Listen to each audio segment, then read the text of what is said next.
नमस्कार। आप देख रहे हैं न्यूज रूम अंडमान। मैं हूं जुबैर अली। दोस्तों, आज हम बात करेंगे एक ऐसे प्रोजेक्ट की जिसे सरकार विकास और राष्ट्र सुरक्षा से जोड़कर देख रही है, लेकिन जिसे लेकर अंडमान निकोबार आइलैंड की आम जनता, ट्राइबल कम्युनिटीज और एक्सपर्ट्स गहरी चिंता जता रहे हैं। हाँ दोस्तों, बात हो रही है great Nicobar mega project. Great Nicobar island पर प्रपोज्ड इस प्रोजेक्ट के तहत एक international transshipment port, international airport, नया टाउनशिप, पावर प्लांट और लार्ज स्केल इंफ्रास्ट्रक्चर डेवलप करने का प्लान है।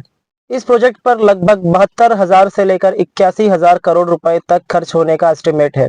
सरकार का कहना है कि इससे इंडिया को मलाक्का स्ट्रेट के पास स्ट्रेटेजिक एडवांटेज मिलेगा, ग्लोबल ट्रेड बढ़ेगा और अंडमान निकोबार में रोजगार और कनेक्टिविटी आएगी। अगर सरकार के दावों की बात करें तो इस प्रोजेक्ट से नई नौकरियां क्रिएट हो सकती है, पोर्ट लॉजिस्टिक और टूरिज्म को बूस्ट मिल सकता है, मेलैंड और इंडिया फॉरेन रूट से डायरेक्ट कनेक्टिविटी हो सकती है, डिफेंस और इंफ्रास्ट्रक्चर को मजबूती मिल सकती है। ये सब फायदे लेकिन सिर्फ कागजों पर ही बड़े दिखते हैं। लेकिन सवाल यहाँ खत्म नहीं होता। एक्सपर्ट्स और इन्वायरमेंटल ग्रुप्स का कहना है कि इस प्रोजेक्ट के लिए डेंस फॉरेस्ट का लार्ज स्केल डिस्ट्रक्शन हो सकता है। गलतिया बे जैसे सेंसिटिव एरियाज जहां एंडेंजर्ड टर्टल्स जो कि लेदर बैक टर्टल नेस्टिंग करते हैं, उन पर भी असर पड़ने का खतरा है। और अब आते हैं सबसे सीरियस एलिगेशंस के ऊपर। सबसे सीरियस आरोप आए हैं ग्रेट निकोबार के ट्राइबल काउंसिल की तरफ से। शोम्पेन और निकोबारी ट्राइब्स का कहना है कि उनसे सरेंडर सर्टिफिकेट साइन करने का प्रेशर डाला गया, मतलब अपने एंसेस्ट्रल लैंड राइट छोड़ने के लिए उन्हें कहा गया।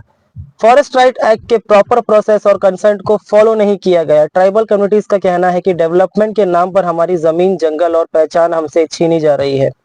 और अब आते हैं अंडमान की आम जनता और अपोजिशन के सबसे बड़े सवाल पर। सवाल यह है कि जब सरकार ग्रेट निकोबार प्रोजेक्ट पर 80,000 करोड़ रुपए खर्च कर सकती है तो पहले अंडमान के मूल मुद्दों को क्यों नहीं सुलझा रही।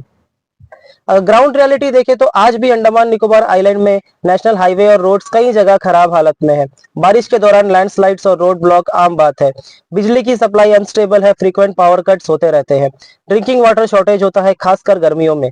हेल्थ सिस्टम बहुत ही वीक हो चुका है, स्पेशलिस्ट डॉक्टर की काफी ज्यादा कमी है। सीरियस पेशेंट्स को मेलैंड भेजना पड़ रहा है काफी ज्यादा खर्चों के साथ। आम जनता और अपोजिशन का कहना है कि ग्रेट निकोबार प्रोजेक्ट के एस्टिमेटेड बजट के सिर्फ 10% में अंडमान के रोड, बिजली, पानी और हेल्थ सिस्टम को ठीक किया जा सकता है।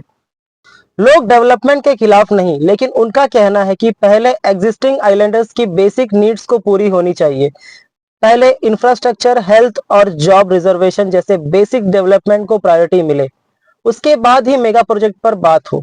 और सवाल सिर्फ इतना है कि विकास आखिर किसके लिए और किस कीमत पर। ग्रेट निकोबार प्रोजेक्ट एक तरफ नेशनल इंटरेस्ट का मुद्दा है, लेकिन दूसरी तरफ अंडमान निकोबार की जनता, ट्राइबल कम्युनिटीज और एनवायरमेंट का भविष्य। जब तक ट्राइबल कंसेंट ट्रांसपेरेंट नहीं होता, एनवायरमेंट प्रोटेक्शन का क्लियर रोड मैप नहीं आता और अंडमान के मूल मुद्दों पर पहले काम नहीं होता, तब तक ये प्रोजेक्ट सवालों के घेरे में ही रहेगा। आपका क्या मानना है, पहले लोकल डेवलपमेंट या मेगा प्रोजेक्ट? कमेंट में जरूर बताइएगा। मैं जुबैर अली, न्यूज रूम अंडमान के साथ आपसे फिर एक बार मिलूंगा। जय हिंद, धन्यवाद।